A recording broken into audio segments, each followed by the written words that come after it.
Muchísimas gracias, buenas tardes. Nos vemos. Muy bien, damos una cordial bienvenida al doctor Jorge Velázquez Castro. ¿Sí se encuentra el doctor Jorge? Sí. Sí, aquí estoy. Okay. Muchas gracias. Muchas gracias, doctor. Pues el doctor nos platicará el tema sobre modelización matemática al servicio de la ecología, epidemiología y biología.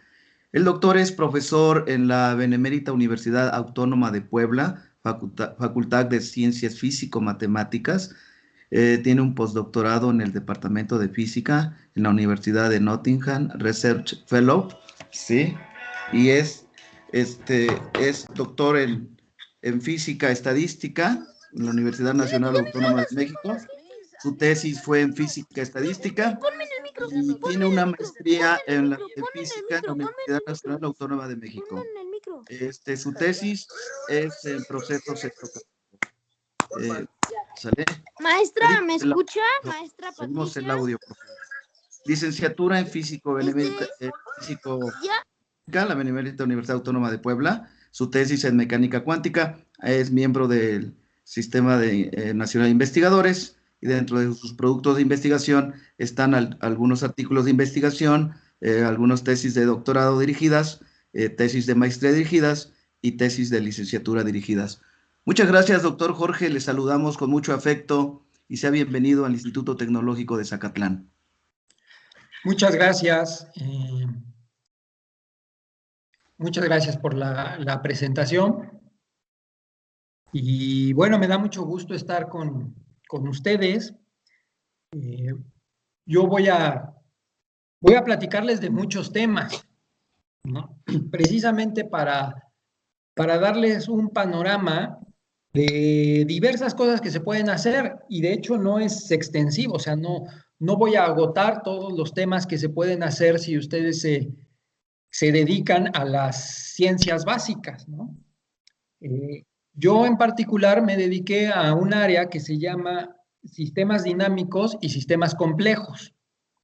Sin embargo, la física es mucho más amplia que eso, tiene sus ramas y hay ramas muy específicas. Y bueno, yo les voy a hablar de esto, de sistemas dinámicos aplicado a biología, principalmente, ¿no? A ver, vamos a ver.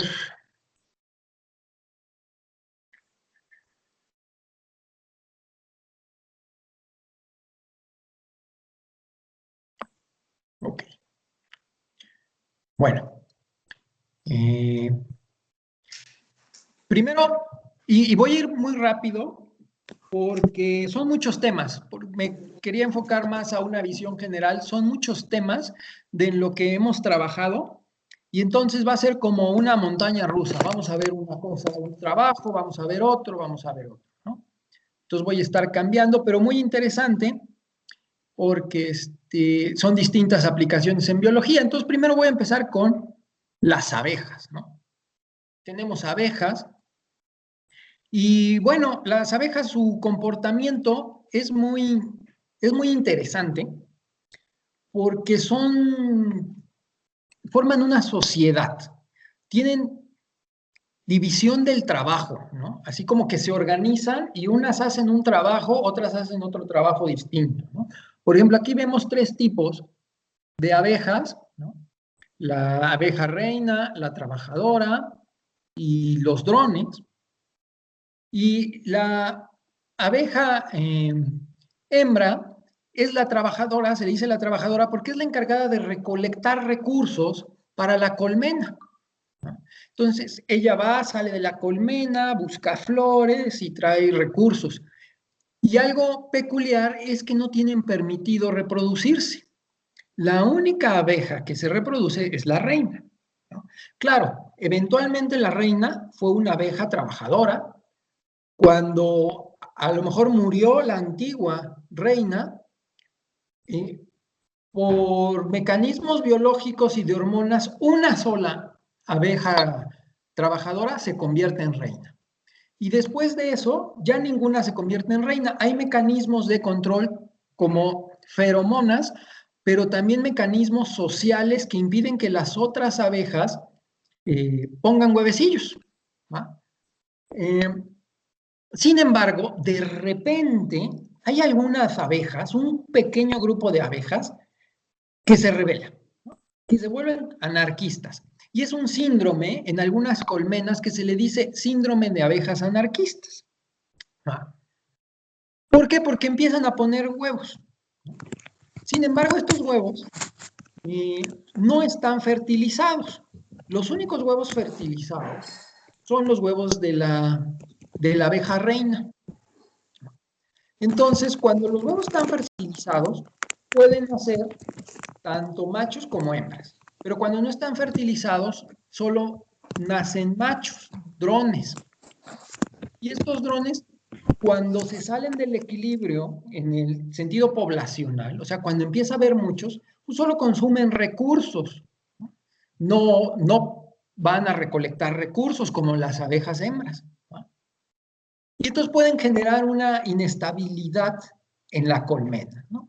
Entonces, el trabajo que les voy a presentar, o que les voy a platicar más que nada, es precisamente sobre un modelo de sistemas dinámicos, un modelo matemático, para tratar de llegar a la conclusión si este fenómeno o este síndrome de abejas anarquistas podría llevar a la colmena al colapso, ¿no? Entonces, bueno, este modelo que les presento es un sistema de ecuaciones diferenciales. No se los presento para que ahorita lo expliquemos o lo entendamos, simplemente para que los conozcan. Así se ven los modelos de sistemas dinámicos, ¿va? No sé qué tan familiarizados estén con las derivadas, ¿no? Pero eso es el concepto básico, una derivada. Entonces, si se fijan del lado izquierdo, tenemos derivadas de cantidades, ¿no? Por ejemplo, la W representa un número. ¿Qué número representa? Representa la cantidad de abejas trabajadoras que hay, ¿no? De las hembras que hay en la colmena. Y la A es también otro número que va a representar el número de abejas anarquistas, con síndrome anarquistas, ¿no? Entonces, los tipos de modelos de sistemas dinámicos lo que hacen es tratar de determinar el cambio en estos números, el cambio en la población de abejas trabajadoras debido a ciertos mecanismos. Y los mecanismos se proponen aquí del lado derecho. ¿Y ahora que estoy aquí, qué hago? Por ejemplo, Dale enviar ese. este primer término, o sea, dale la flechita para atrás. Es la tasa de natalidad, o sea, cuántas abejas nuevas nacen, ¿no? Y entonces uno puede suponer que es proporcional al número de abejas que ya hay, porque si hay más abejas, traen los recursos, hay más recursos para la reina, y si la reina tiene muchos recursos, pone más huevecillos, ¿no? Entonces uno lo propone, bueno, pues es proporcional al número de abejas trabajadoras, ¿no? Y así hay varios mecanismos, ¿no? Todos estos representan un mecanismo no solo de natalidad, por así decirlo, de abejas, sino también de mortalidad o de que cambian de grupo. Una abeja trabajadora de repente puede cambiar a ser anarquista. ¿Por qué puede pasar esto? Bueno, en las colmenas muy grandes, en las orillas de la colmena, podría ser que las feromonas de la reina que está en el centro de la colmena no lleguen con la misma intensidad. Entonces, una abeja que se pase mucho tiempo en las afueras de la colmena deja de tener estos mecanismos de control y podría empezar a poner huevecillos, ¿no? Y entonces, este mecanismo se modela aquí, en este término, ¿no? Porque dicen, N representaría el tamaño de la colmena, entonces decimos, bueno, mientras más grande sea la colmena, hay más probabilidad de que dejen de ser abejas trabajadoras, por eso el signo menos, ¿no? Entonces esas abejas trabajadoras se cambian de grupo al grupo de anarquistas, ¿no? Estos numeritos mu son letras griegas, ¿no? Este se le llama mu y a esta se le llama alfa.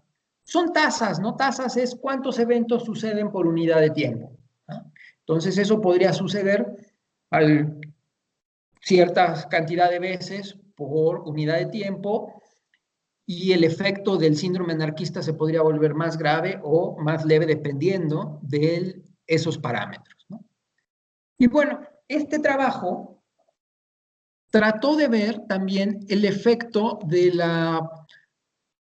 los mecanismos de control del anarquismo, pero no solo por feromonas, sino también colectivo. Las abejas trabajadoras, cuando ven que otra abeja, un anarquista, puso un huevecillo, se lo comen.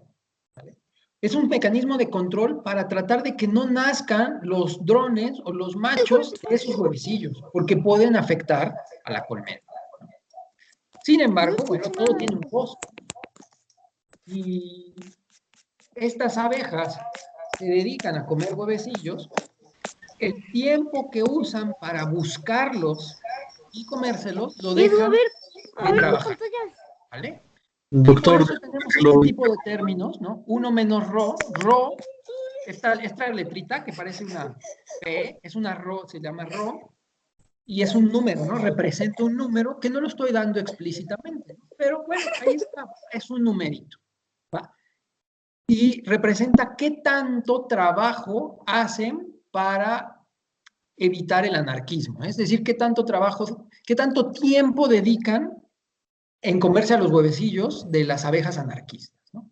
Y entonces, si es mucho, ¿no? Si se fijan, es una fracción de su tiempo. Si dedicaran todo su tiempo a comerse los huevecillos de las abejas anarquistas, sería un 1. Entonces aquí tenemos un 1 menos 1, sería 0. Quiere decir que dejarían de producir recursos para la colmena, ¿no? Producir me refiero a recolectar y a llevarlos a la colmena, ¿no? Y entonces ese tipo de ideas, con ese tipo de ideas y con ese tipo de razonamientos empiezan a construir modelos matemáticos, ¿no? Modelos dinámicos. ¿Por qué se les dice dinámicos? No porque el modelo en sí cambie, sino porque me describen la dinámica de un sistema, ¿no? Ahora, estos son modelos no lineales. ¿En qué sentido no lineales? Pues de que tenemos multiplicaciones, ¿no? Aquí está multiplicado la W con la N, donde la N también es una variable, ¿no? Aquí tenemos, es la suma de estos dos números que van cambiando en el tiempo, ¿no? O este término se le dice altamente no lineal porque pues, está multiplicado y todavía dividido por este término raro. Y entonces esos términos no lineales producen efectos como de retroalimentación, ¿no? Que hacen muy difícil saber a priori cómo se va a comportar el sistema. Es por eso que uno tiene que hacer un análisis un poquito más profundo para tratar de encontrar las conclusiones del modelo, ¿no? A esto se le llama el modelo, pero no porque lo hayamos planteado sabemos qué conclusiones nos va a llevar. Por eso uno tiene que hacer un análisis, ¿no? Y el análisis más común se le llama análisis de estabilidad. ¿En qué consiste? En encontrar los puntos estables o estacionarios del sistema. ¿Qué es eso? Bueno, como ya les dije, esto representa que estas cantidades W ya van cambiando en el tiempo. Por ejemplo, aquí me dice cómo va cambiando en el tiempo la W, cuando la W vale cierta cantidad, cuando la A tiene otro valor, y entonces me dice la derivada. Pero eso mismo hace que cambien, ¿no? Porque tiene una derivada en el tiempo, o sea, cambia en el tiempo. Va a cambiar, por lo tanto, el lado derecho también va a cambiar. Y eso hace que el cambio en el tiempo, que su derivada cambie, ¿no? Entonces, uno puede resolverlo numéricamente, los sistemas no lineales o complejos. Por eso también les digo, son sistemas complejos, ¿no? Tienen muchos factores. Y podemos ver que así se comporta más o menos para ciertos parámetros el modelo que les presenté anteriormente.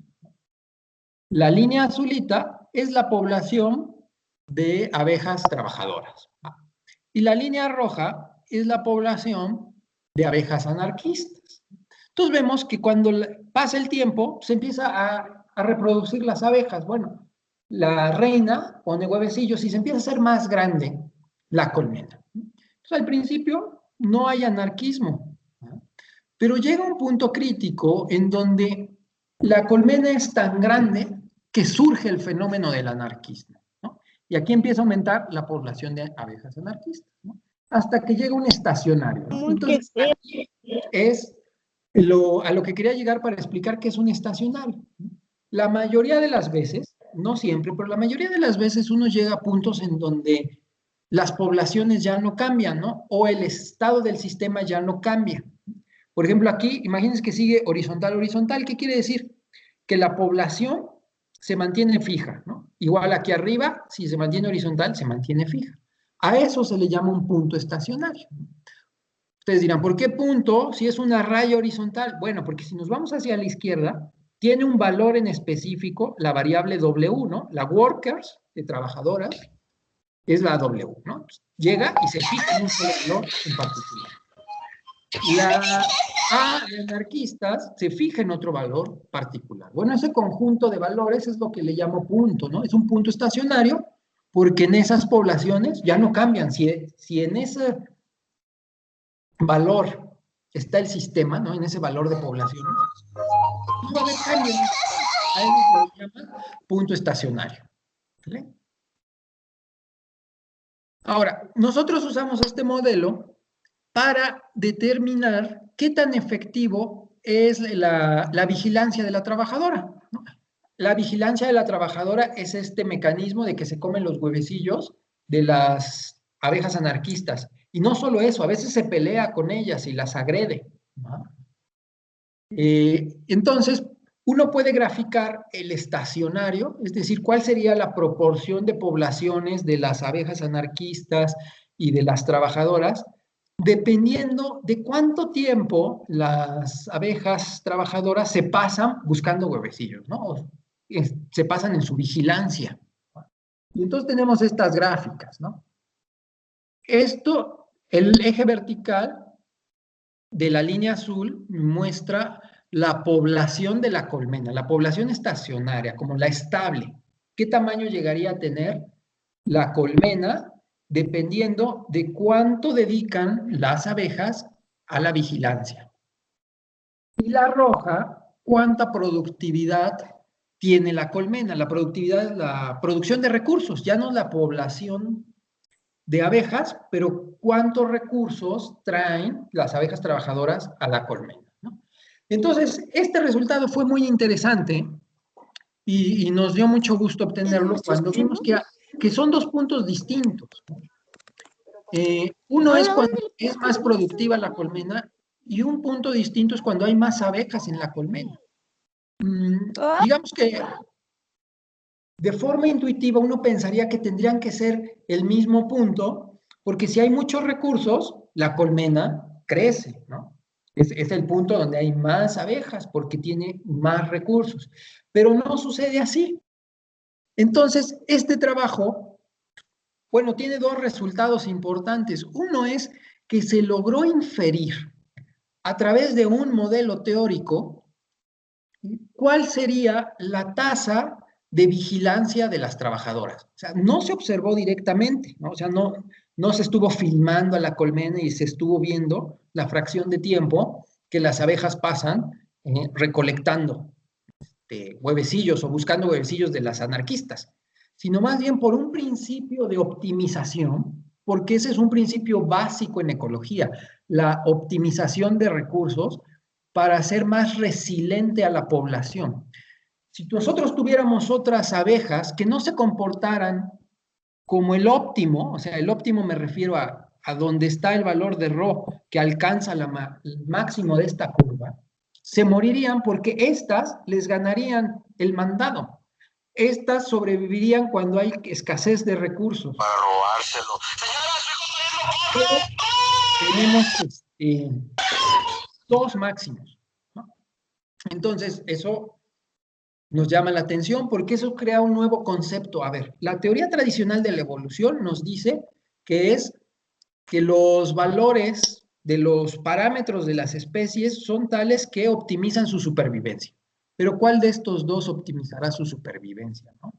Y entonces genera un nuevo concepto para la teoría de la evolución, ¿no? Por lo menos en especies eusociales, ¿no? En las que no son eusociales está muy claro, pero aquí, imagínense, este máximo optimiza la supervivencia de la reina y es lo máximo de la azul optimiza la supervivencia de las de las abejas si hay perturbaciones en el ambiente. Imagínense que llega una nevada y sobrevive más la población que esté calibrada en este valor, ¿no?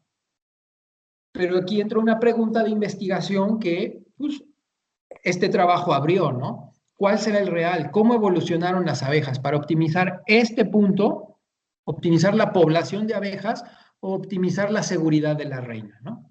Entonces, bueno, eso es una pregunta interesante y de este trabajo salió una licenciatura en física aplicada, ¿vale? Digo, les comento porque pues, realmente son mis colaboradores, ¿no? Estudiantes que hacen este tipo de trabajo, ¿no? Ahora les voy a hablar sobre bioensayos, ¿no? Un bioensayo es una forma de medir toxicidad en el agua. Por ejemplo, yo agarro el agua de un laguito, ¿no? Lo voy a pasar aquí, ¿no? De un laguito, y luego pongo ciertos organismos, ¿no? En esa agua que recolecté y veo cuántos sobreviven o cuántos mueren. Dependiendo de cuántos mueren, le doy un grado de toxicidad al agua. Si no se muere ninguno, digo, no, no tiene mucha toxicidad. Si se mueven algunos, está más tóxica, ¿no? Pero esto se hace muy empírico actualmente. Hay una regulación donde dice si se muere tal fracción y solo hay categorías, muy tóxica, poco tóxica, nada tóxica.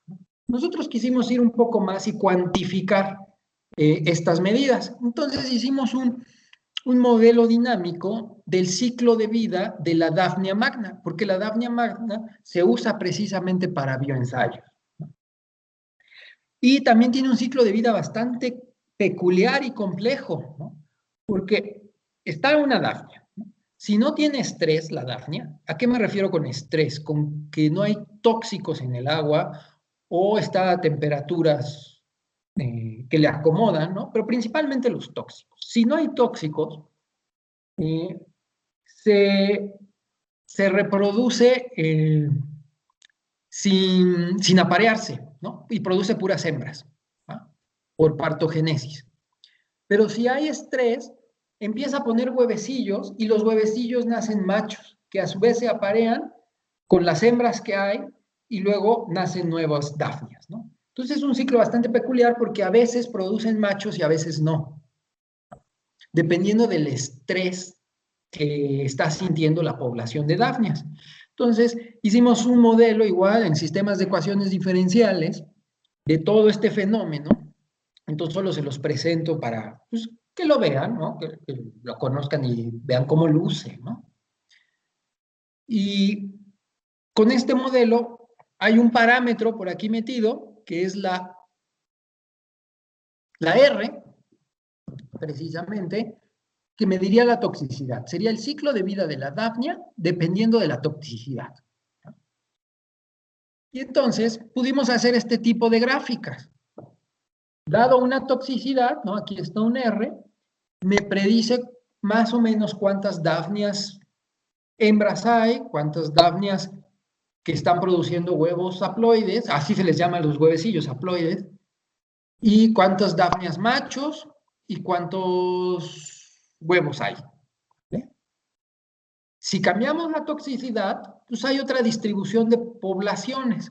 Entonces, este tipo de gráficas nos podrían llevar al problema inverso, ¿no? Podemos poner Daphnias en el agua, medir las poblaciones de machos, hembras y huevecillos, y de ahí inferir de forma más precisa la toxicidad del agua, ¿no? No solo en categorías, en escalones así muy a grosso modo de muy tóxica, poco tóxica o nada tóxica, sino ya le daríamos un número cuantitativo a la toxicidad, ¿no?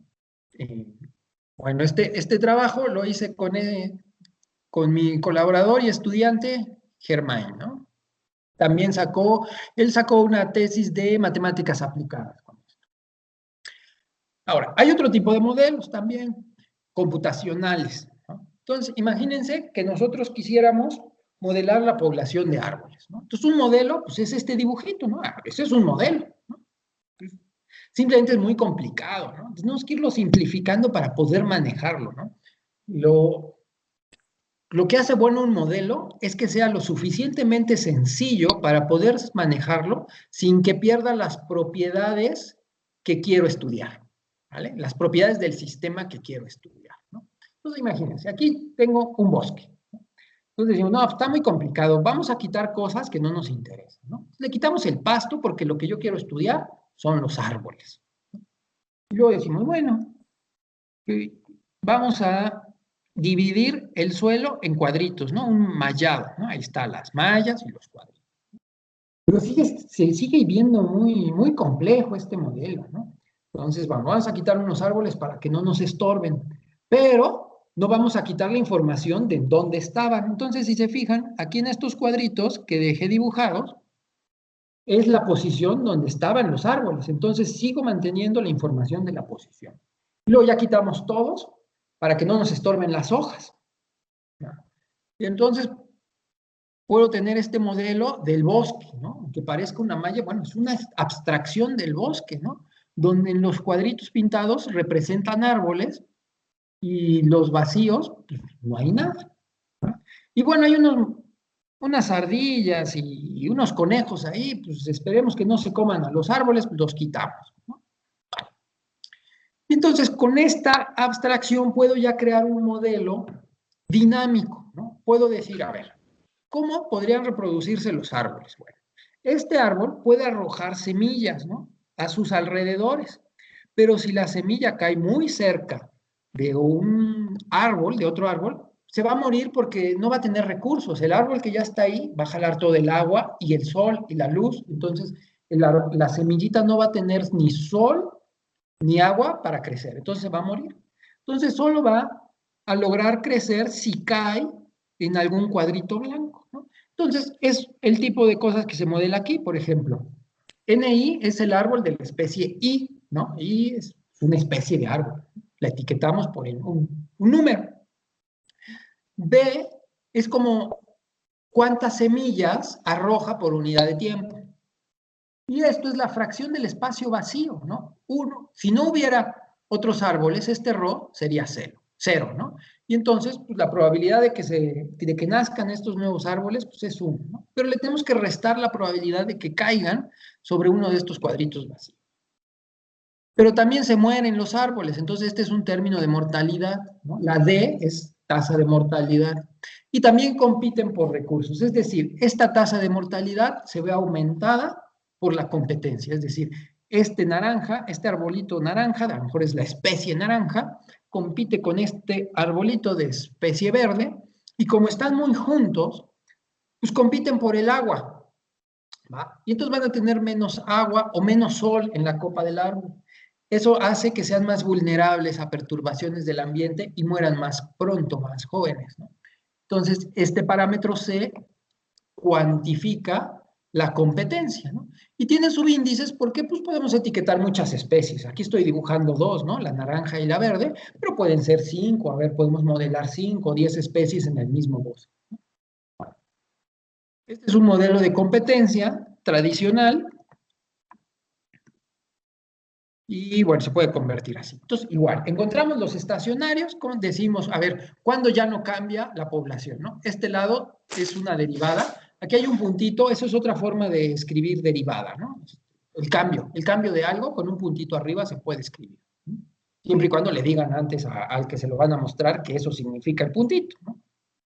Entonces, decimos, ¿cuándo ya no cambia la población de árboles, ¿no? Entonces tenemos que resolver esta ecuación, que en realidad es un sistema de ecuaciones muy grande. Solo estoy escribiendo una, pero imagínense darles valores a los I y J. Entonces, para cada valor, pues generan otra ecuación con distintos numeritos I y J. Es una forma resumida y compacta de representar un sistema de ecuaciones algebraico medio grande, ¿no? Pero nosotros lo vamos a hacer con 2.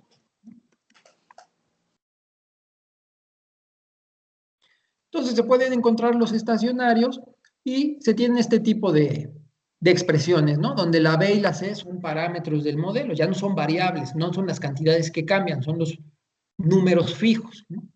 Y dependiendo de estos valores se puede hacer un diagrama como de fases. Un diagrama de fases es qué pasa dependiendo del valor de los parámetros, ¿no?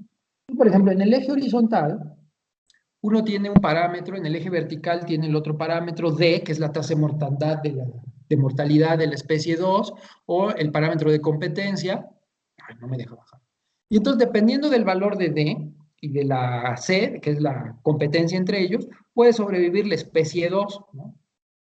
Y bueno, es razonable. Si aumentamos la tasa de mortalidad de la especie 2, que es el eje vertical, pues ahora solo va a sobrevivir la especie 1, ¿no? En toda esta región de valores de los parámetros, sobrevive solo la especie 1. Pero hay combinaciones de parámetros que coexisten en las especies. ¿Qué son los parámetros? O sea, los parámetros son tasa de mortalidad, tasa de natalidad, y es característico de cada especie de árbol, ¿va? Un pino tiene un valor específico de esos árboles, digo, de esos valores de los parámetros, ¿no? Un abeto tiene otro, y así.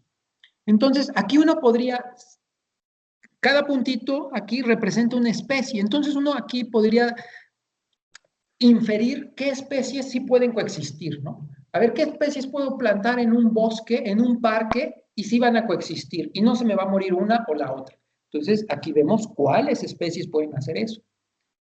Y también puedo inferir, si pongo dos especies que estén por acá, pues cuál va a sobrevivir y cuál va a morir, ¿no?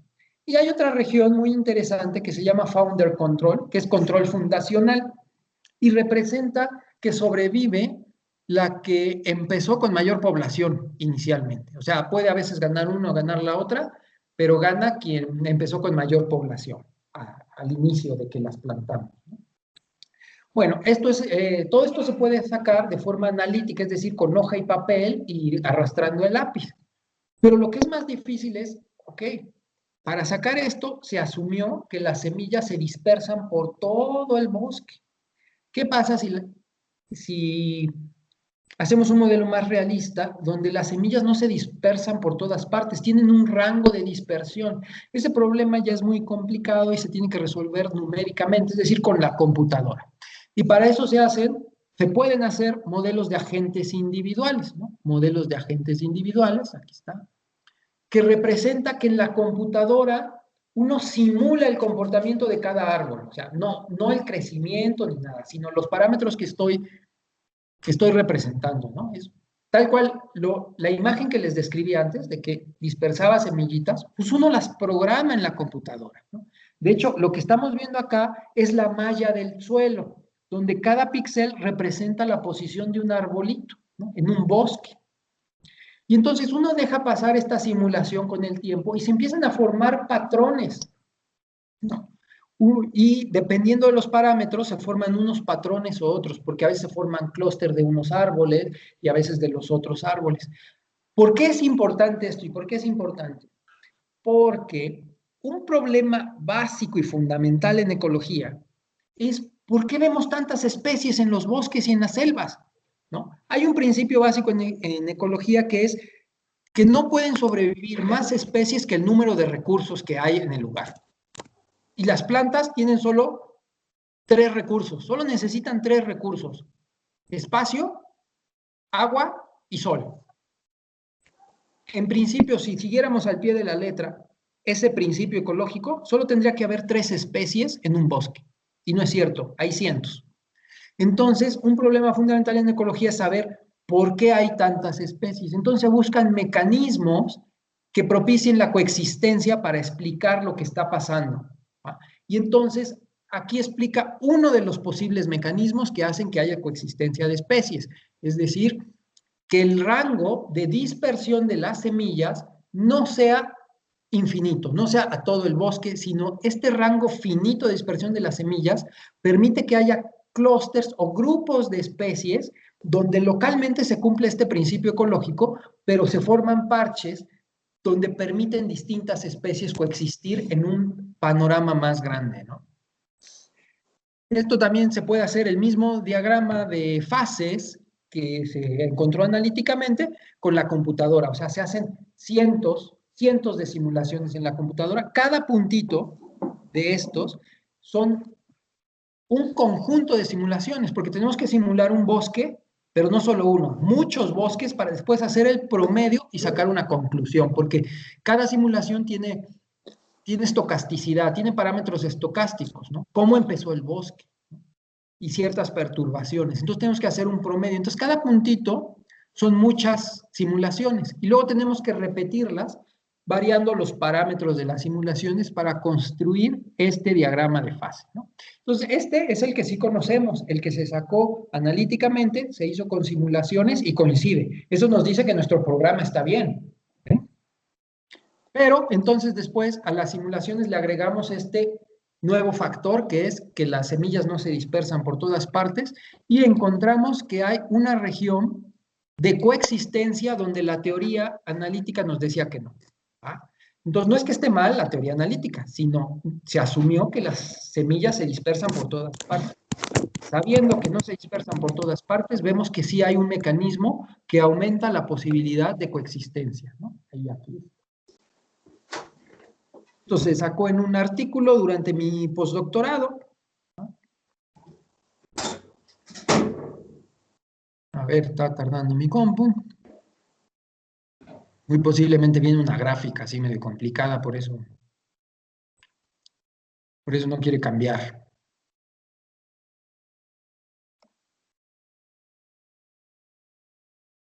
Un segundo.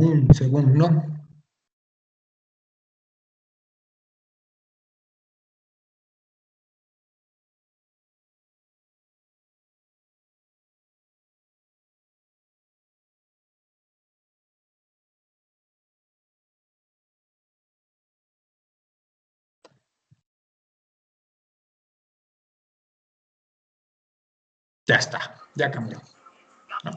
Bueno, ahora les voy a platicar del tema obligado en estas épocas de epidemiología. Pero bueno, yo no empecé, ahorita estoy haciendo cierto trabajo precisamente del tema de moda, ¿no? De COVID, pero mi trabajo en epidemiología empezó con dengue. ¿No? Entonces, ¿cómo se transmite el dengue? Bueno, hay un mosquito, ¿no? Pica a una persona que tiene el virus del dengue. Y entonces el virus se transmite al mosquito, o sea, lo tiene en la sangre que chupó. El mosquito pasa ciertos días, ¿no? Este eje horizontal son días y ahí lo anda cargando. Puede picar a otra persona y le inyecta el virus, ¿no? Y entonces contagia a otra persona. Es decir, el dengue no se contagia de persona a persona, sino a través del vector. Vector se refiere al mosquito, es el mecanismo de contagio, es el vector. Entonces, por medio del mosquito. Y después, pues esta persona se vuelve a enfermar, ¿no? Y lo puede volver a picar un mosquito y así es el ciclo, ¿no? Entonces, en México tenemos un gran problema con el dengue. Hay muchas regiones donde tienen epidemias de dengue, ¿no? O el dengue es endémico. Endémico se refiere a que todo el tiempo hay enfermos de dengue, no solo por épocas, ¿no? Tiene que ver con la temperatura y las condiciones geográficas en las que estamos.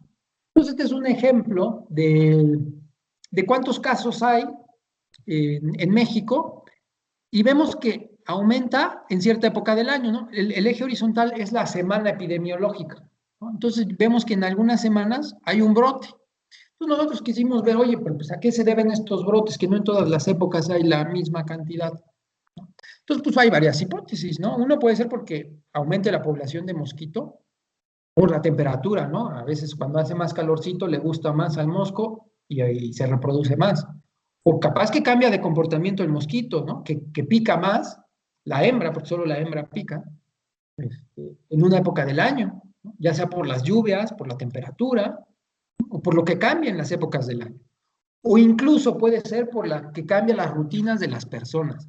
Es decir, eh, en época de calor, las personas se ponen manga corta y puede ser que los mosquitos les piquen más, ¿no? Incluso por eso puede ser. Entonces nosotros quisimos probar algunas de estas hipótesis y probamos la temperatura, ¿no? En esta curva azul son la temperatura del estado de Baja California, los puntitos son los casos de dengue. Entonces hicimos primero un modelo estadístico, un modelo de correlación. Aquí no hay sistema dinámico, es una simple estadística, ¿no? Donde correlacionamos los casos de dengue, que son los puntitos, con un modelo de regresión de la temperatura, ¿no? Temperatura contra casos, ajustamos un polinomio de regresión.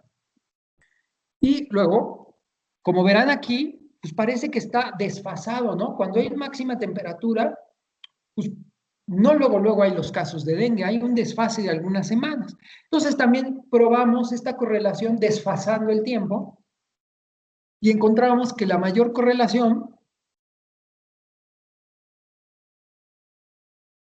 otra vez está tardando, ahorita pasa la siguiente, ya la habíamos pasado, quién sabe por qué se ve. Se me atontó la computadora. Bueno, en lo que pasa, les platico, ¿no? Encontramos que la mayor correlación es después de unas 4 semanas. Entonces, este modelo o este tipo de modelos puede servir como alertas tempranas, ¿no? Una vez que, exacto, aquí está, ¿no? No, 2 semanas, miren, la máxima correlación es después de 2 semanas, ¿no? Entonces, uno puede medir los datos meteorológicos y con un modelo de correlación saber, híjoles, es muy probable que dentro de 2 semanas haya un brote de dengue, ¿no? Entonces tomas las medidas necesarias para minimizarlo o, si no se puede evitar, por lo menos minimizarlo, ¿no? ¿Cómo? Vas y recolectas criaderos, ¿no? Porque los mosquitos ponen sus huevecillos en latitas o en estanques de agua o en cubetas de agua a la intemperie, ¿no? Entonces va, recolectas para que no se puedan reproducir y minimizar el impacto, ¿no? Ahora, dado esa correlación, hicimos una predicción con el modelo de correlación de los casos de dengue y vean que da bastante bien, ¿no? O sea, la temperatura sí es un predictor bastante bueno estadísticamente para los casos de dengue, ¿no? Por lo menos en Baja California, ¿no? Porque todo esto es dependiendo de la región. Puede ser que en otras regiones los factores que lleguen a las epidemias sean otros. Y precisamente hicimos este mismo ejercicio con otros factores, ¿no? ¿Cuánto influye los residuos sólidos de la localidad, el promedio de habitantes por vivienda en la localidad, cuántas tomas de agua hay en esa localidad? O sea, varios factores sociales y económicos, igual factores ambientales, ¿no? Para ver qué influía más en los brotes de dengue. Y vimos que los dos principales son tanto la precipitación, pero ¿qué creen? Los residuos sólidos. Los residuos sólidos tienen que ver en los brotes de dengue. ¿Por qué? Porque si se deja basura a la intemperie, ahí cuando llueve se acumulan charcos y ahí se reproducen los mosquitos. Entonces vimos que hay una correlación bastante importante con los desechos sólidos. Entonces, una política para evitar o para disminuir los efectos del dengue sería ten buena recolección de basura en tu lugar, ¿no? en la región. Esto dio para la tesis de licenciatura en matemáticas aplicadas también de mi colaboradora Irene. Ahora, no quisimos dejarlo ahí, ¿no? Y seguimos trabajando ahora planteando un modelo del ciclo de vida del mosquito, ¿no? Entonces, la M representa mosquitos adultos, los que están volando. La P representa mosquitos acuáticos. Hay varias etapas en el mosquito acuático, hay larva, huevecillo, pupa, pero bueno, juntamos a todo ese grupo en un solo conjunto y esto representa un ciclo de vida, es decir, cómo cambian estas poblaciones conforme pasa el tiempo. Y bueno, asumimos, oye, bueno, pero los parámetros entomológicos, o sea, que determinan la tasa de reproducción del mosquito y la tasa de mortalidad dependen de la temperatura. Es decir, este omega, este W así circular se llama omega, este omega, este pi, este eta, dependen de la temperatura, ¿va? Entonces los pusimos como función de la temperatura, ¿va? Y entonces, aquí vemos la predicción del modelo, ¿no? De cuántos mosquitos hay cuando ajustamos a la temperatura baja promedio semanal, temperatura media promedio semanal y temperatura alta promedio semanal. Entonces, de aquí de la gráfica vemos así a simple vista que el mejor predictor para la cantidad de mosquitos es la temperatura más baja, por lo menos en Baja California Sur, ¿no? Porque las otras nos predicen poblaciones de mosquitos pues que no se parecen mucho a la realidad, ¿no? Entonces, con esto concluimos que para predecir brotes de dengue, lo que más limita al aumento de la población de mosquitos es la temperatura mínima promedio, ¿no? Entonces, se tiene que tomar la temperatura mínima promedio para hacer estas predicciones. Y también hay un retardo, ¿no? Hicimos esto del retardo que ya les había platicado, y hubo una mejoría con respecto al modelo de correlación. Es decir, quiere decir que nuestro modelo dinámico sí mejora la predicción de un modelo de correlación. Es decir, estamos metiendo más información con el modelo dinámico y usando y alimentando al modelo dinámico con la temperatura que simplemente usar un modelo estadístico de la temperatura. Y entonces lo hicimos para varios estados y también para precipitación. Hay un parámetro ahí que se llama capacidad de carga en el modelo, que depende de la precipitación del lugar. Entonces también lo hicimos con ese y vemos que también ajusta muy bien los datos del modelo. Bueno, son estos, ¿no? Ajusta muy bien los datos del modelo con la precipitación, ¿no? Ahora, es razonable que tanto con precipitación como con temperatura los predigan bien, porque hay una correlación, ay, ya me pasé. Hay una correlación muy alta entre precipitación y temperatura, ¿no? Pero nos encontramos un estado, lo empezamos a hacer para distintos estados, y nos encontramos un estado en que por más que le intentábamos, no coincidía, ¿no? Estas líneas sólidas son los que nos daba el modelo, y estos son los datos. Entonces tuvimos que aumentar otro efecto, que es el efecto de diapausa. Diapausa es cuando los huevecillos de los mosquitos entran en un estado de un metabolismo muy lento y entonces son bien resistentes a cambios de temperatura, aunque no haya agua, ahí se quedan así, sobreviviendo, aunque no se desarrollen, pero quedan sobreviviendo y esperan a que llueva.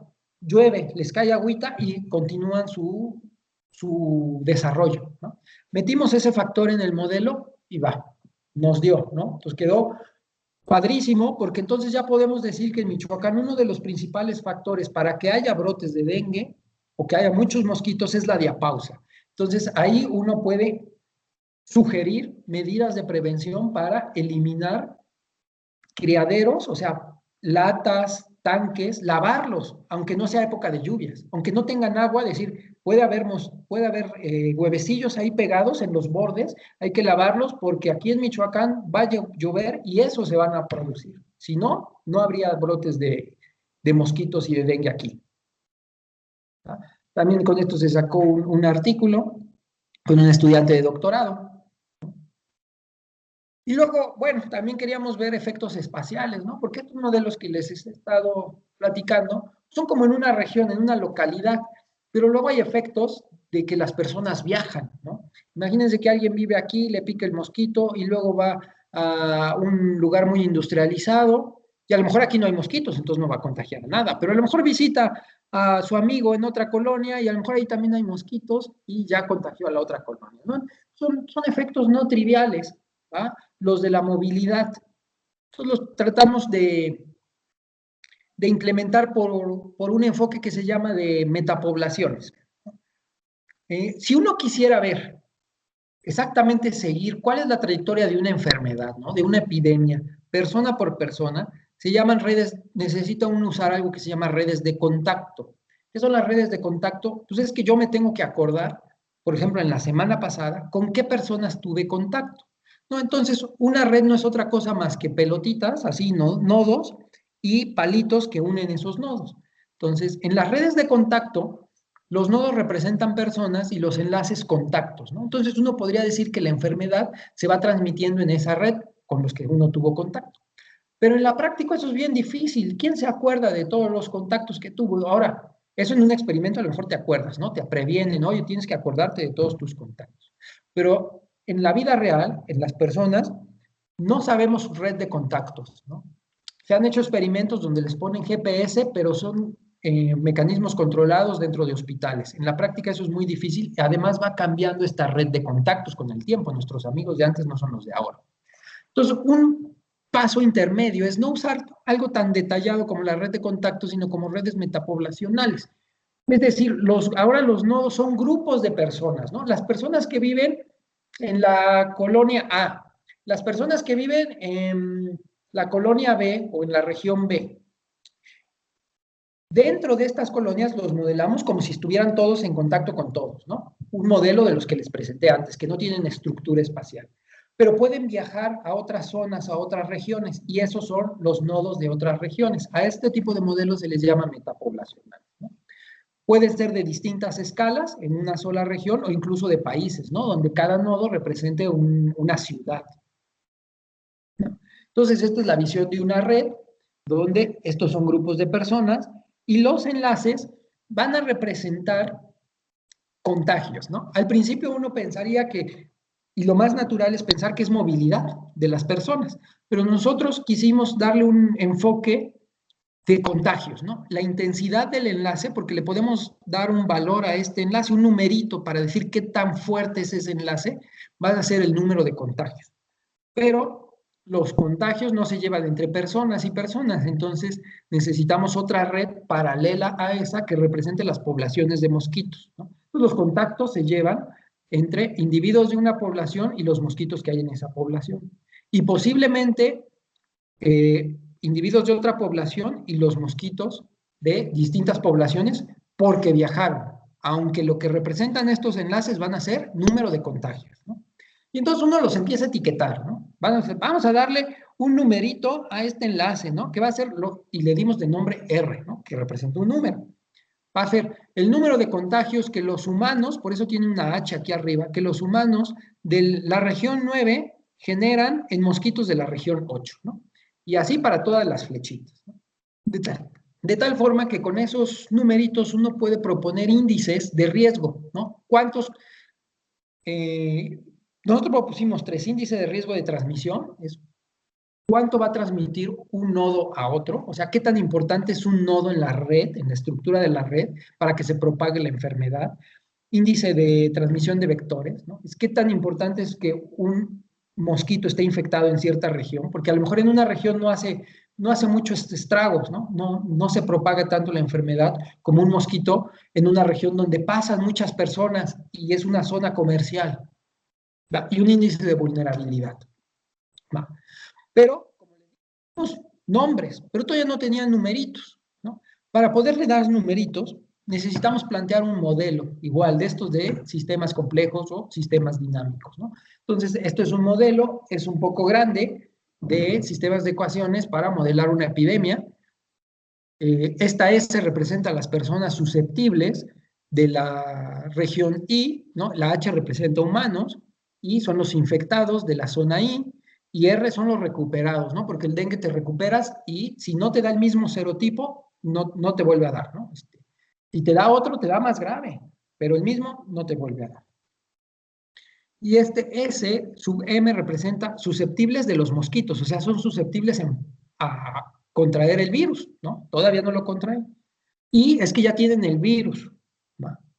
Y entonces este sistema de ecuaciones es para cada región. Si queremos modelar 5 regiones, tendríamos, son 3, 4, son 5 ecuaciones por región. Y necesitamos 5 regiones, serían 25 ecuaciones diferenciales, ¿vale? Pues bueno, eso se resuelve con la computadora, pero no es necesario, o sea, se puede resolver, pero de estos modelos podemos sacar los parámetros para deducir los índices de riesgo propuestos anteriormente, ¿no? Entonces tenemos expresiones explícitas en términos de los parámetros de un modelo para el índice de transmisión, el índice de transmisión de vectores y el índice de vulnerabilidad, ¿no? Se hicieron simulaciones en la computadora para ver si este índice me dice dónde es más eficiente hacer medidas de control, ¿no? ¿Por qué necesitamos medidas de control? Porque los recursos no son infinitos.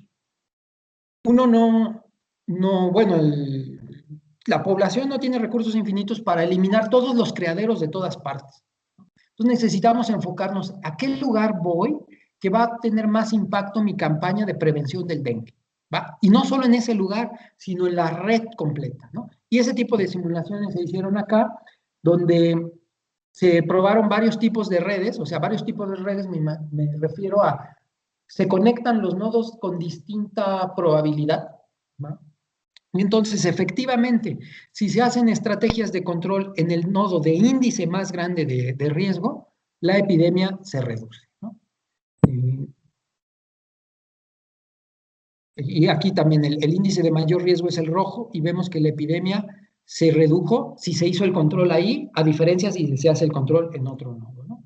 También podemos hacer por el índice de transmisión de vectores, ¿no? Donde conviene más hacer eliminación de criaderos, Y bueno, salió también un artículo de esto y se están trabajando en otro tipo de índices con un estudiante de doctorado. Bueno, el Ubencio ya sacó su maestría con un tipo de índices distintos a estos, pero también índices y está trabajando en otros tipos de índices para su doctorado, ¿no?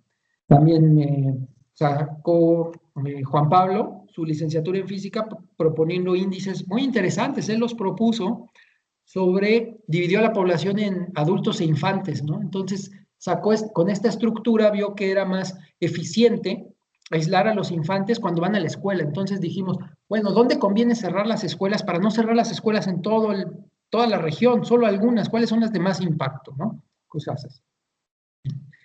Ahora, en la movilidad, pues también hay, pues tenemos que parametrizarlo. ¿Qué significa parametrizar? Pues darle peso también a estos enlaces. Entonces, otro estudiante sacó de una base de datos de la Ciudad de México cuánto se mueven las personas. ¿Va? Y aquí ya sacó hasta el horario en que se mueven las personas para ir a la escuela, al trabajo, ¿no? Entonces uno puede escribir, analizando los datos, un tipo de esta gráfica, ¿no? Este es, digamos, la hora del día y este es donde aumenta la movilidad, ¿no? Dónde salen de su casa y en qué momento regresan a su casa, ¿no? Pues aquí todos van a trabajar y aquí ya regresan del trabajo, ¿no? En la verde regresan del trabajo. Entonces, con eso se parametrizó, es decir, se le dio valores a los parámetros de un modelo distinto, no como el que les mencioné anterior. Aquí sí se modela la movilidad de las personas porque es lo que estamos observando de la base de datos. Y se encontró que dependiendo de la movilidad cambia la forma de las epidemias, ¿no? Estas curvitas de aquí es dependiendo de la movilidad. Aquí hay menos movilidad, entonces quiere decir que la estructura de red sí influye en la propagación de epidemias, pero cuando la movilidad es muy grande, encontramos esta curvita así más bonita y ese es equivalente a un modelo que no necesita movilidad, ¿no? Entonces esto ayudó para saber cuándo es necesario usar un modelo metapoblacional y cuándo no, cuándo podemos usar un modelo homogéneo más sencillo. ¿Va? Igual, sacó su tesis de licenciatura en física. ¿Vale? Y bueno, hay otros trabajos que se están llevando a cabo en esto, que son índices dinámicos, no solo calcularlos en un instante de tiempo, sino conforme evoluciona la epidemia, ¿no? Y de hecho, actualmente, en esto de la movilidad, estamos usando Twitter, ¿no? Para etiquetar la movilidad. Vemos dónde tuitean la gente y ya que tuiteó alguien, lo seguimos. No es que sepamos su nombre ni nada, simplemente su ID de Twitter. Y luego tuitea en otro lado y vemos cuánto se movió. Y hacemos estadística con eso para sacar la red de movilidad de una ciudad y vamos a usar esta red de movilidad para comparar el beneficio de la campaña Quédate en casa para el COVID. Vamos a hacer un modelo para el COVID y lo vamos a parametrizar con los datos de Twitter para ver la eficiencia de estas campañas, ¿no? Eso es lo que estamos trabajando ahorita con un estudiante de licenciatura en física. Y bueno, ya para terminar, les voy a hablar de algo más pequeño, ¿no? Ya en los últimos 3 minutos que me quedan, les voy a hablar de algo más pequeño. Estábamos hablando de poblaciones de este tipo, ¿no? De individuos, de grupos, de poblaciones. Pero si nos vamos a un individuo también tiene redes internas y sistemas, ¿no? Y sistemas complejos internamente, cómo funciona. Primero hay una red de órganos, ¿no? Donde un órgano hace una función que le sirve como resultado a otro órgano, y así. Pero a su vez, si damos zoom a un solo órgano de aquí, pues vemos que interactúan las células, ¿no? Del mismo órgano. Se comunican para que ese órgano haga sus funciones. Y si hacemos zoom, o sea, nos hacemos un acercamiento a estas células, y hay interacciones entre moléculas. En realidad estas moléculas son las proteínas y los genes. ¿Va?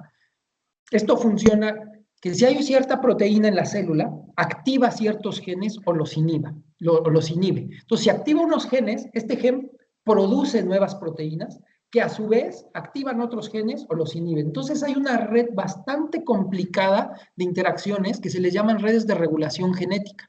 O a nivel celular, cuando las células se comunican entre sí para autoorganizarse, se les llaman redes de regulación celulares, ¿no? Por ejemplo, ¿por qué es necesario esto en la naturaleza? Todos salimos de una sola célula, empezamos con una sola célula y se empieza a dividir. Y de repente se empieza a diferenciar en células de hueso, células de carne, células de ojo. ¿Cómo se llevó a cabo esto? Pues precisamente porque es un sistema dinámico que tiene varios atractores. ¿Qué es un atractor? Es que dependiendo de las condiciones con las que empezó el sistema, puede llegar a un resultado final, a un estacionario o a otro. Entonces, dependiendo de la posición y de la comunicación entre las células, se autoorganizan para llegar a un estacionario que representa, oye, nosotros vamos a hacer células de hueso, nosotros vamos a hacer células de carne, ¿no? ¿Y cómo se comunican las células? Bueno, pues casi se platican, así como nosotros. Una célula arroja cierta proteína. La otra célula a veces tiene oídos y a veces no tiene oídos para ese tipo de código o de palabras, ¿no? En la membrana celular tiene ciertos receptores que están enfocados a ciertas proteínas en específico. Si se unen, entonces esta célula sabe que en el ambiente intercelular hay esa proteína y manda un mensaje, hay como comunicación, manda un mensaje dentro de la célula para activar ciertos genes y que haga ciertas funciones esta célula, ¿no? Hay otras células que a lo mejor no tienen este ligando y no se comunican porque no le corresponde esa función, ¿vale? Ahora, dentro de la célula hay interacciones muy medio complicadas, ¿no? Hay otra plática después de mí, disculpen, a las 2. No, la siguiente es a las ¿No? 3. ¿Puedo pasarme 5 minutitos? Sí, sí, claro, adelante. Hay una red muy complicada, ¿no? Todas estas nombrecitos raros son proteínas, ¿no? Y entonces así se representan porque, por ejemplo, esta proteína, ¿no? La B-catenina con la TCF juntas promueven la proliferación de la célula, que se divide el núcleo, ¿no? Y entonces, esta está chiquita, ¿no? Pero imaginen, bueno, hay otra, no puse la imagen, pero son enormes, ¿no? Entonces es un sistema bien complejo del sistema dinámico. ¿Por qué es dinámico? Porque aquí se puede modelar la concentración de las sustancias, de las proteínas o de algunas otras sustancias.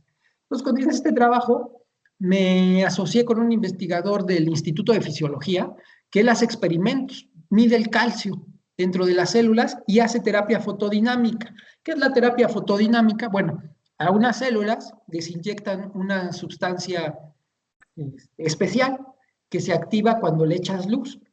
Entonces, le inyectas a unas células esta sustancia, le echas luz y la célula se muere, ¿no? ¿Por qué es importante esto? Ay, qué ociosos, ¿no? ¿Para qué quieres matar células? Bueno, para terapia, para el cáncer, ¿no? Si tú tienes una zona cancerígena, podría ser una terapia cuando el cáncer está cerca de órganos vitales, ¿no? Cerca de un pulmón, que no quieres dañar el pulmón. Entonces, la luz puedes enfocarla muy bien con láseres o con fibras ópticas que metes al cuerpo y puedes inyectar de forma muy específica en las zonas que quieres con esta sustancia fotosensible y haces esta terapia fotodinámica. Entonces, una terapia contra el cáncer muy poco invasiva y muy precisa, así como sutura precisa, ¿no? Ahora, en los experimentos, y hay un efecto muy interesante, si ustedes le echan la luz a una sola célula, se mueren también las vecinas, ¿ah? Como que las contagia de muerte, y eso que no le echaste la luz a las vecinas, ¿no? A esto se le llama el efecto lateral o bystander effect, y se produce porque se comunican las células, ¿no? Se hablan entre ellas. Y una de las sustancias con las que se hablan es con el calcio. Entonces, la forma en que se mueren estas sustancias es porque generan estrés y activan un mecanismo de autodestrucción, ¿no? No es que se hayan muerto a fuerza bruta por la luz. Ellas mismas sienten, aquí hay un aumento de oxígeno muy grande, algo está mal en nosotros y se activa la autodestrucción de la célula, liberando calcio y libera una onda de calcio a sus alrededores que mata a las células vecinas. Entonces, lo que queríamos aquí es hacer un modelo como para calibrar y medir ese efecto lateral, ¿no? Porque si quieres algo muy preciso, tienes que saber qué tanto abarca el efecto lateral o que tú lo puedas calibrar. A lo mejor tú lo quieres, ¿no? Quieres un tumor y solo quieres darle a una célula cancerígena y que se esparza a todas. Entonces, igual hicimos un modelo dinámico donde se metía el efecto del láser, ¿no? Este término de acá, FDT, es la terapia fotodinámica, es la intensidad de la luz, ¿va? Y tenemos que tener dos modelos, uno para las células sanas y otro para las células cancerígenas, que lo único que cambia son los valores de sus parámetros, ¿no? Unos funcionan de forma distinta las células. Y luego las unimos en una red, ¿no? Aquí le tengo la imagen. Algunas de estas podríamos modelarlas como cancerígenas, otras no, y entonces uno hace experimentos, se hacen experimentos numéricos en la computadora para ver cómo se propaga el efecto de lateral, ¿no? O la terapia fotodinámica, en puras células de cáncer, en células normales o en mezclas, ¿no? Y con esto sacaron su tesis en ciencias biológicas, Osvaldo Jiménez, y en física, Marco. ¿Vale? Bueno, eso es todo. Estos son mis colaboradores que no les había mostrado. Estos son profesores de la Facultad de Física con que generalmente colaboro. ¿Vale? La colaboración es muy importante en la ciencia, ¿no? Y bueno, muchas gracias. Esto es lo que les quería platicar. Si tienen algunas dudas o preguntas y si hay tiempo, bienvenido. Muchas gracias, doctor Jorge. Muchachos jóvenes, ¿alguna pregunta sobre el tema? Muy relevante, de hecho. Escuchamos, muchachos. Por ahí ¿Alguna vimos pregunta? unas manos levantadas. A ver, ¿quién se anima a pedir la palabra? Levanten la mano para que les activemos el micrófono, por favor.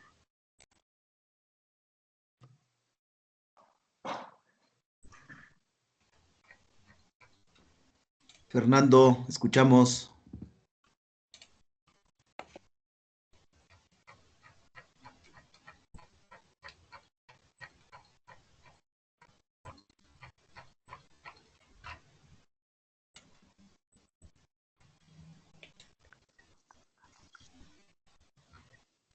No veo ninguna mano levantada.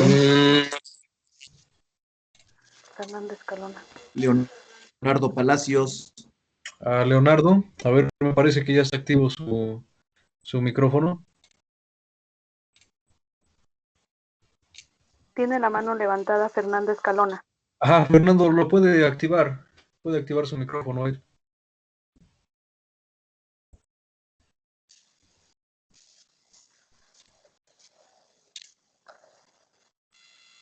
Fernando, si nos escuchas, puedes activar tu micrófono.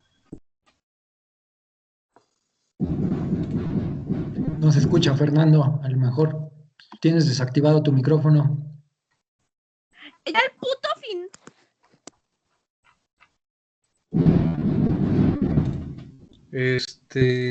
A ver, mientras Yatsil. Buenas tardes a todos.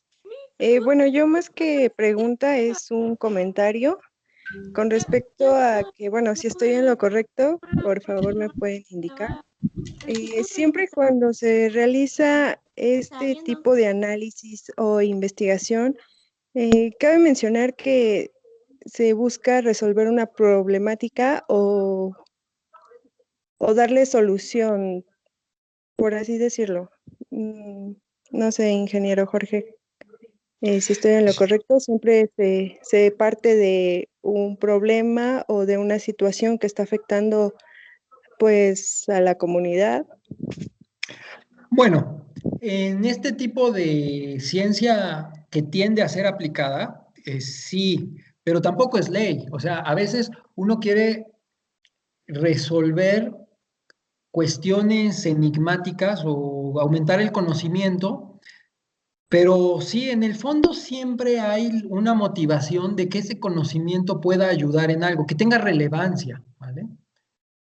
Eh, claro, en el mundo se hacen investigaciones que a lo mejor no tienen mucha relevancia a primera vista, ¿no? Pero si se quiere publicar en revistas de un poquito de más impacto, se tiene que exaltar la relevancia de la investigación, ¿ah? Porque los editores de las revistas pues, checan eso, o sea, a ellos les llegan un montón de investigaciones y tienen que seleccionar cuáles van a publicar en su revista, porque no pueden publicar todas. Y entonces uno tiene que saber explicar por qué es relevante la investigación, que no necesariamente tiene que tener una aplicación inmediata. Puede serlo y es muy importante, pero no necesariamente si uno sabe decir, bueno, esta investigación que hicimos es un paso más que eventualmente va a llegar a esta aplicación o va a llegar a esta utilidad. También se puede eso. Ok, muchas gracias.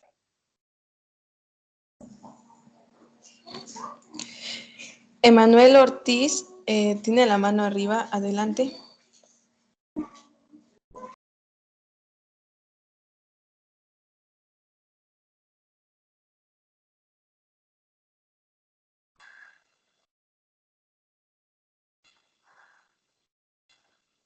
Ulises Zurita Luna también tiene la mano levantada.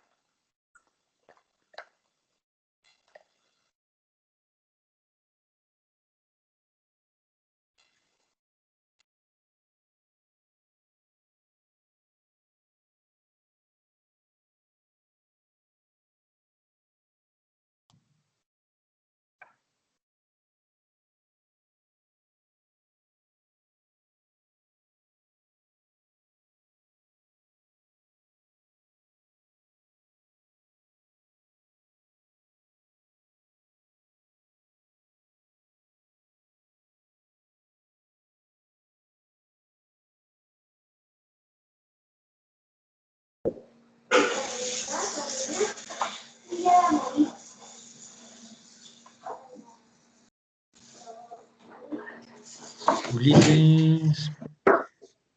Tú tienes su micrófono desactivado. Bueno, sí, ¿sí me escuchan? Sí. Perdón. Ulises Zurita del Tecnológico Superior Purépecha. Nada más tenía también ciertas dudas o preguntas, porque también no soy tan experto en el área. Veo que hace modelados con respecto a los fenómenos, digamos, de la naturaleza que ustedes van a ir planteando, que consideran, no sé, importantes, relevantes, y veo que, digamos, en sus modelados, pues se integran ciertos términos, ¿no? Se van integrando ciertos términos que lógicamente van involucradas ciertas variables que ustedes consideran, pero yo tengo esa duda de cómo van agregando esos términos, o sea, si es a base de la experiencia, si es a base de una cierta experimentación, o no sé, o sea, cómo van agregando este término, este otro término que tiene esta variable, que tiene esta otra variable, y después cómo le hacen para corroborar que su modelado, digamos, tiene un cierto porcentaje de viabilidad, pues, o sea, si es también a base de la experimentación ya, o no sé, o sea, esa es mi duda, porque también no soy tan experto, digamos, en el área. Claro, excelente pregunta. Precisamente es un arte. ¿En qué sentido es un arte? Es un arte porque requiere mucha creatividad, porque requiere plantear hipótesis, ¿no?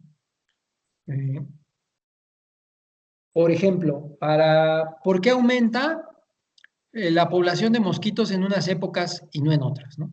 Uno tiene una hipótesis, entonces, antes de poder plantear un modelo, uno tiene que hacerse experto en el área, ¿no? Por ejemplo, ahí con los entomólogos y con los biólogos. Entonces, para ese tipo de problemas, tenemos colaboradores biólogos y entomólogos, platicamos mucho, hasta que uno se hace una idea, pues, lo más clara posible del fenómeno, ¿no? Una idea platicada y que uno tiene en su mente. Ya que tiene esta idea de por qué podría pasar, la plantea en un modelo matemático, en lenguaje matemático. Ahora, uno no puede estar 100% seguro de que ese sea el mecanismo que genera el fenómeno, por ejemplo, los brotes de mosquitos en una época. Pero ¿cómo lo vas corroborando? Tú pones uno de las hipótesis en el modelo. Comparas las predicciones del modelo con los datos experimentales, con los datos empíricos. Y si sí coinciden, dicen, esto puede ser un mecanismo que explique los brotes de mosquitos en esta época. Si no te coincide, dices, no, pues no tanto. O puedes comparar mecanismos, ¿no? Un mecanismo, a ver, vamos a modelar el que las personas cambien sus hábitos y se pongan camisa de manga corta y los piquen más. O que los mosquitos, por la temperatura, se reproduzcan más. Entonces generas dos modelos, uno con un factor y otro con el otro. Luego lo comparas con los datos empíricos y ves cuál ajusta mejor a los datos, ¿no? Y a veces así los vas construyendo. A lo mejor los dos contribuyen un poco a la explicación del dato empírico. ¿Vale? No sé si más o menos te Sí, expliqué. muchas gracias. Sí, sí quedó claro, gracias.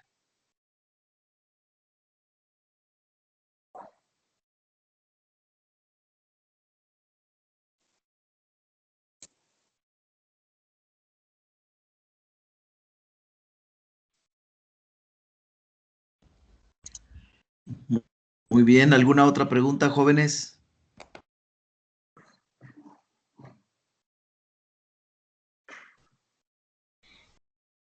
Fabiola tiene la mano levantada. Puedes activar tu micrófono. Bueno, Sí. bueno, primero que nada agradezco la invitación a esta reunión y pues mi pregunta es si las ecuaciones que usted utiliza son ecuaciones ya existentes o usted modela otro tipo de ecuaciones.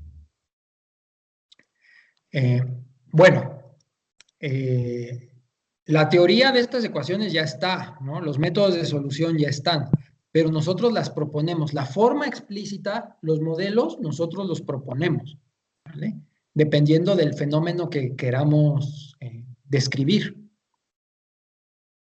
O sea, los términos, la forma de los términos, uno los propone, nosotros los proponemos. Ay, debe de tener este factor por este mecanismo, ¿no? Y entonces lo escribimos.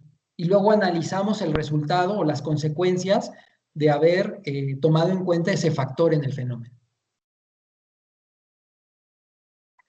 Ok, gracias. Ahora, sí.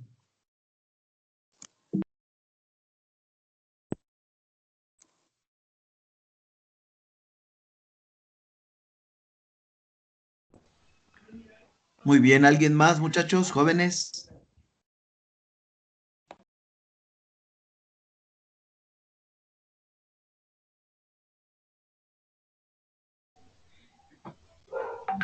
Me parece que hace un momento Emanuel tenía la mano levantada y ahorita alguien que no registró su nombre también la acaba de bajar.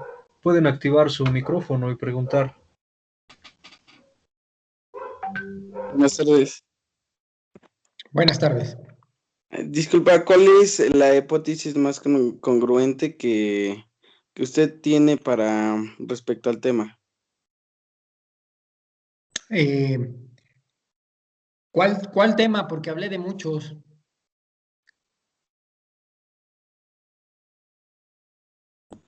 Con respecto a las células.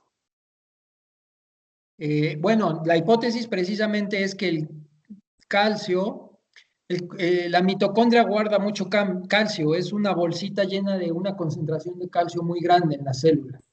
Y entonces, precisamente el proceso de apoptosis se refiere a la muerte programada. Lo que hace es hacer que explote la mitocondria. Entonces se sale el calcio, se muere la célula y como están unidas con las células junto, aumenta mucho la concentración de calcio en las células de junto. La mitocondria lo absorbe porque la célula tiene que tener una concentración de calcio bien regulada y quien lo regula es la mitocondria. Pero a veces la mitocondria no del ancho y se llena y explota y por eso mueren las células de junto.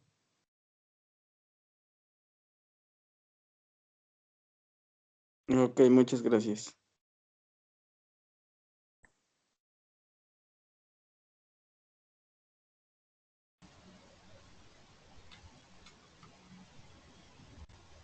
Oiga, doctor, ¿y cuando corren sus programas, como cuánto tiempo más o menos tardan? ¿Cuánto es lo más que han tardado sus programas en arrojarles resultados? Bueno, depende de las simulaciones. Hay unas que son inmediatas, ¿no? Las Ah, más grandes que tenemos ahora son las de epidemiología, porque, bueno, no es cierto.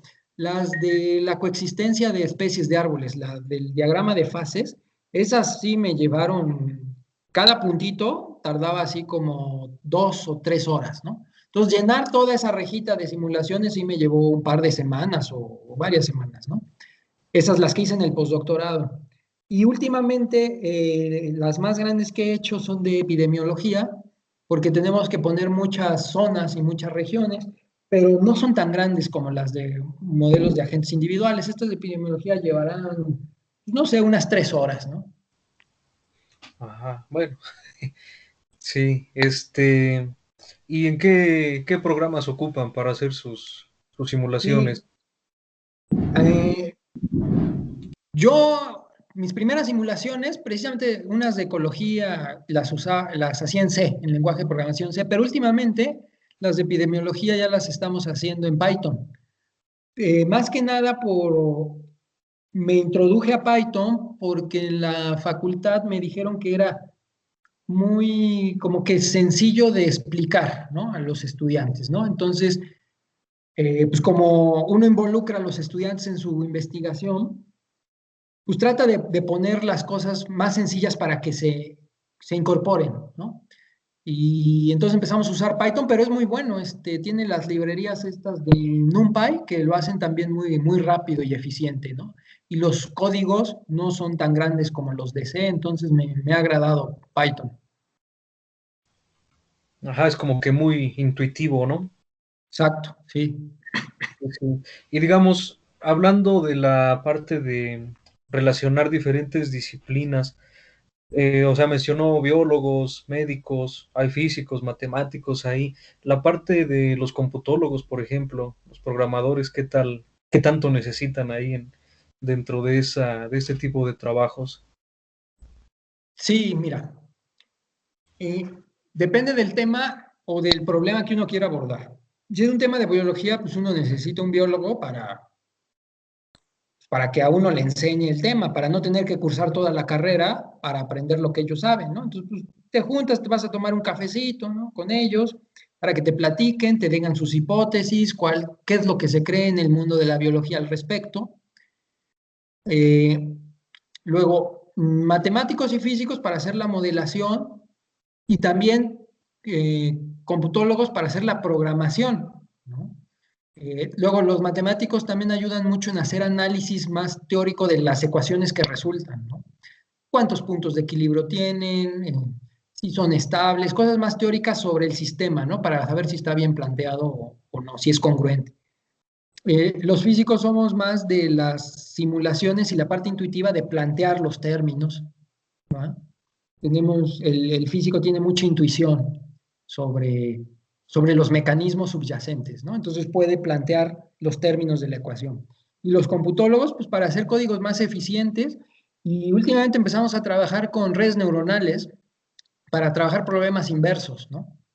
Eh, por ejemplo, esto de redes de regulación genética, se miden en el experimento redes de correlación, ¿no? De los genes que están activados en cierto momento, ¿no? Eso se mide en laboratorios, ¿no? Nosotros no lo medimos en laboratorios, pero están publicados.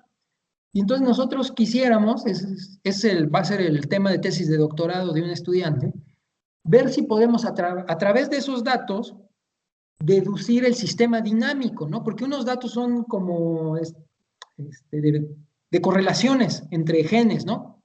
Cuando está activado este gen, también se activa este otro, y este no, ¿no? Entonces, hacen su tablita de correlaciones. Queremos ver si es posible relacionarlo con la dinámica del sistema. Ir al revés es posible. Teniendo la dinámica, las ecuaciones dinámicas, podemos obtener qué se observaría en el experimento. Pero en sentido inverso es un poco más difícil. Y como son sistemas de muchas variables, vamos a experimentar a ver si redes neuronales pueden usarse como para predecir el sentido inverso, ¿no? Hacer el problema inverso. Y ahí pues nos ayudan los computólogos precisamente, ¿no? Ellos saben las técnicas de entrenamiento, qué redes existen, ¿no? Y qué opciones hay aparte de redes neuronales, porque en Machine Learning hay otras técnicas. Redes neuronales es una que ha tomado fuerza últimamente, pero hay otras, ¿no? Support Vector Machines o Random Forest, o sea, hay varias, ¿no? Y en eso nos ayudan los computólogos. Sí, doctor. Gracias, pues. Bueno, no sé si haya más preguntas de los asistentes.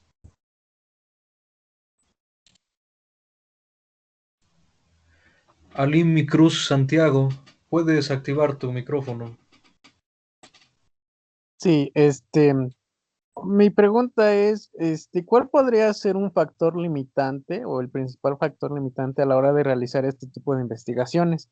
¿Y cómo ustedes, bueno, sí, se logra quitar este, bueno, sí, o quitar el factor, el problema que se generó? Bueno, es que Es que en cada problema las dificultades son distintas, ¿no? Uno muy común en este tipo de problemas es saber el valor de los parámetros de los modelos, ¿no? Pero precisamente ahí entra la creatividad del investigador, ¿no? ¿Cómo o logro estimar los parámetros o cómo logro sacar conclusiones del modelo a pesar de que no tenga los valores de los parámetros, ¿no? Entonces, la investigación, uno tiene ahora sí que usar los dos hemisferios de la cabeza, ¿no? El lógico, porque tiene que todo estar bien congruente, pero también el creativo para encontrar soluciones a los problemas. Y a veces son diversos, ¿no? Ahora, si me preguntas en la práctica, en la vida real, ¿cuál es el problema principal? Bueno, pues que se animen, ¿no? Luego no son muy llamativas estas carreras porque les da miedo no saben a qué van a trabajar y eso, y es una carrera muy noble, ¿eh? O sea, es de mucho trabajo, porque generalmente se tiene que hacer posgrado, y entonces son muchos años de estudio, de mucho trabajo, pero también se tienen muchas satisfacciones.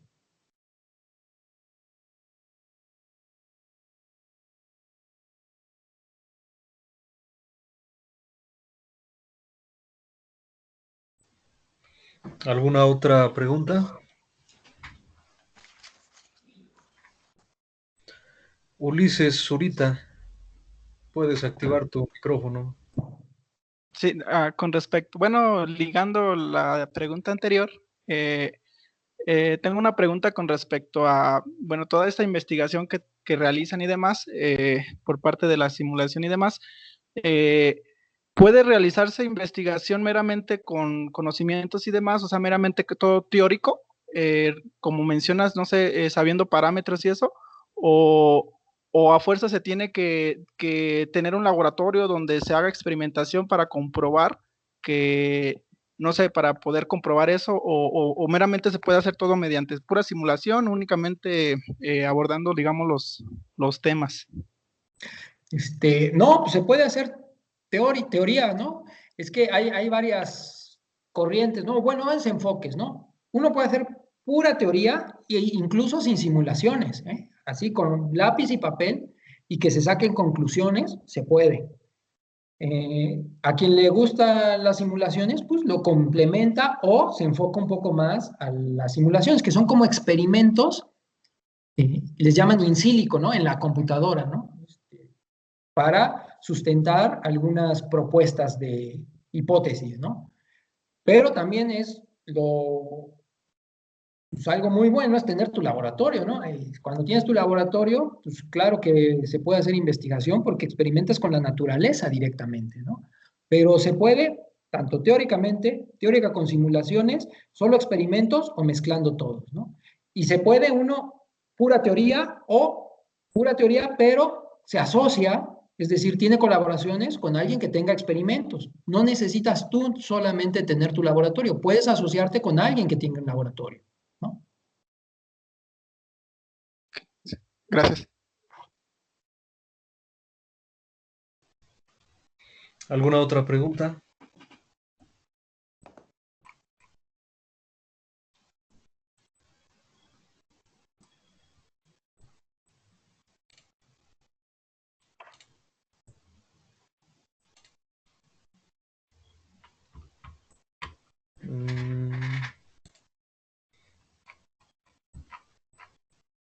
Jocelyn, puedes activar tu micrófono. Mi pregunta es, ¿qué conocimientos básicos o necesarios son los que una persona debe tener para poder realizar este tipo de procesos y llevar a cabo una investigación adecuada? Bueno, pues esos conocimientos son los que te dan las carreras de ciencias básicas, ¿no? Este tipo de modelos, pues puede ser física, o bueno, las que yo conozco yo vengo de la Facultad de Físico-Matemáticas, ¿no? De la UAP. Entonces, ahí las carreras más propicias para este tipo de investigación son física, física aplicada, matemáticas y matemáticas aplicadas, ¿no? Son las cuatro que da la facultad, claro, incluida actuaría, pero actuaría va más enfocado a finanzas, ¿no? Sin embargo, como les mencioné, pues yo me colaboro con biólogos, ¿no? Entonces, un biólogo también puede hacer este tipo de modelos, cada quien con su enfoque, porque el biólogo no ve tantas matemáticas a menos que en su carrera se vaya interesando en eso, ¿no? Su carrera me refiero ya a su trayectoria profesional, vaya enfocándose a la cuestión teórica, ¿no? Pero bueno, pues a lo mejor no soy el más apropiado a contestar esa pregunta, porque yo te diría, no, pues físico o matemático, ¿no? Pero pues ese es donde vengo.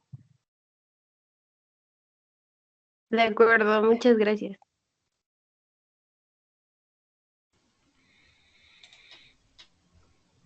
No sé si haya otra pregunta más.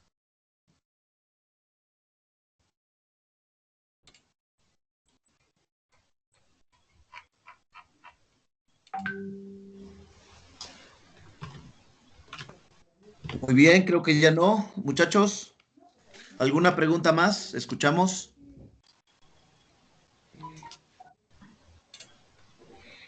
Alejandro Aparicio y después sigue Alejandro Moreira.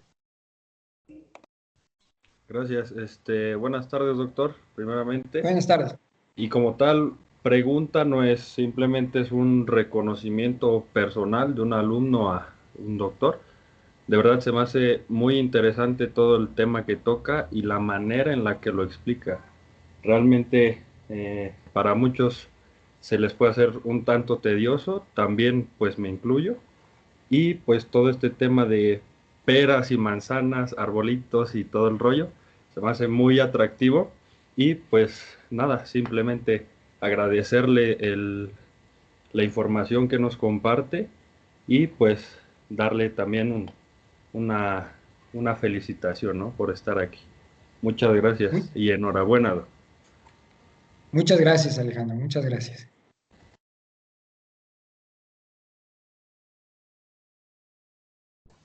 Alejandro Moreira, también puedes activar tu micrófono. Sí, buenas tardes. Primero que nada, le quiero decir gracias por esta conferencia. En verdad aprendí muchas cosas. Le quiero decir que lo admiro muchísimo por la forma en cómo explica y en la forma en cómo nos hace entender estas cosas. Tan solo este rato ya entendí que usted es muy, muy bueno en lo que hace. Y mi pregunta Muchas gracias. es, no sé si ya lo preguntaron antes, pero lo vuelvo a preguntar porque tal vez no me di cuenta, pero ¿usted disfruta su trabajo? Sí, primo, bueno, muchas gracias por tu comentario. Esos comentarios me animan para dar buenas pláticas, ¿no? Porque sé que sirven, ¿no? Y sí, claro que sí, lo disfruto bastante, lo disfruto muy. Si uno no disfruta su trabajo, yo creería que difícilmente llegaría a hacer investigación en estas cosas porque es un largo camino, ¿no? Pero como les decía, a pesar de ser un largo camino, tiene muchas satisfacciones. Entonces, bueno, yo ahorita ya estoy en una situación que lo disfruto por completo, ¿no? O sea, ya soy profesor, me dedico a la investigación y guío a estudiantes para que empiecen esta trayectoria. Pero para llegar aquí al punto en el que estoy, pues sí, uno pasa muchos años de mucho esfuerzo y sin sabores a veces, pero es porque lo gusta, ¿no? Porque el objeto de estudio y los estudios le gustan a uno y a mí me gusta mucho. Qué bien que sea así. Muchas gracias.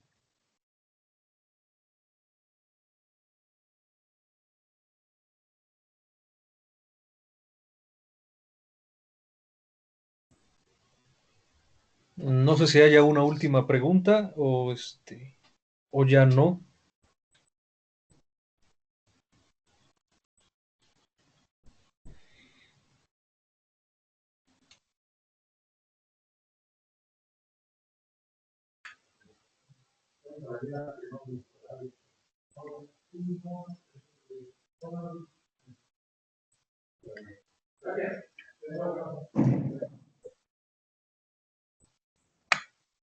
Muy bien, parece que no. ¿Hay alguna otra pregunta? Si no, agradecemos al doctor Jorge Velázquez Castro la oportunidad de contar con él en esta plática tan brillante que tuvo. esperando que continúe participando en nuestro instituto. Muchas gracias. Sí.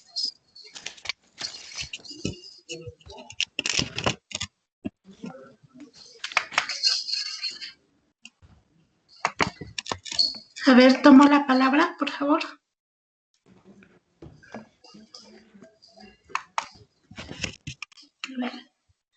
¿Me escuchan? Sí. Bueno, pues buenas tardes a todos los asistentes a esta segunda práctica de nuestro primer encuentro de ciencias y segundo concurso de experimentos, y a nuestro ponente, doctor Jorge Velázquez Castro. Importantes los temas que abarcó referentes a la modelización matemática. Agradecemos su valiosa participación y a nombre de nuestro director general, licenciado Pablo Alejandro López Pacheco, y del Departamento y Academia de Ciencias Básicas del TEC NM Campus Acatlán, me permito hacer entrega virtual de su reconocimiento por la plática que nos ha compartido. Hago lectura de esta.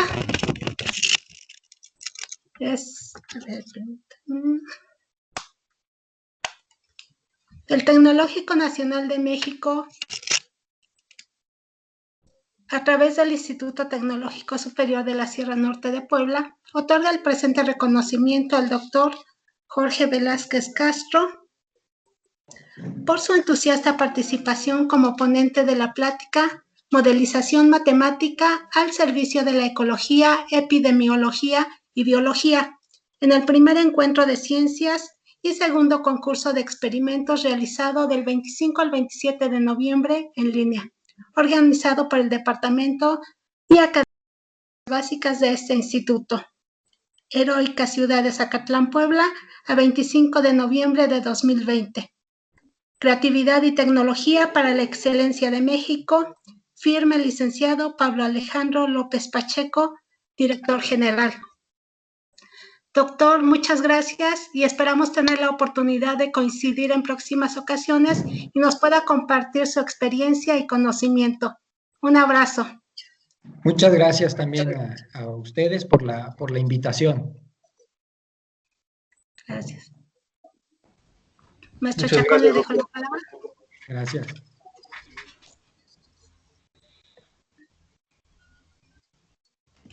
Muchas gracias a todos. Doctor Jorge, muchas gracias. Y no, a las 3 tenemos una cita con el doctor Misael Marquina Gómez. ¿Ok? Muchas gracias a todos.